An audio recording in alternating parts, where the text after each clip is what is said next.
আজকে সকাল সকাল উঠে সকালের নাস্তা বানানো শুরু হয়ে গেছে। আসসালামু আলাইকুম বন্ধুরা, আশা করি আপনারা অনেক ভালো আছেন। আমরা অনেক ভালো আছি। সকাল সকাল উঠে এই যে পরোটা আর দুধ চা সাথে ডিম পোচ তৈরি করা হচ্ছে। সকালের নাস্তায় চা না হলে তো হয়ই না, চাটা খেতেই হবে সকালের নাস্তায়। আর এ ফাঁকে দুধ চাটা সেই করে বানিয়ে নিলাম। হচ্ছে এখন ডিম পোচটা করে দিলাম। এই যে দুধ চা, সরটা সেইভাবে পড়েছে, খেতে সেই ভালো লাগবে দুধ চাটা।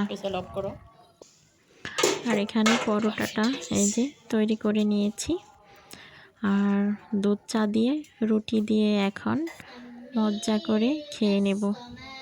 দেখুন, আমার চা দিয়ে রুটি খেতে অনেক ভালো লাগে। এই যে খুব স্বাদ, খুবই স্বাদ হয়েছে।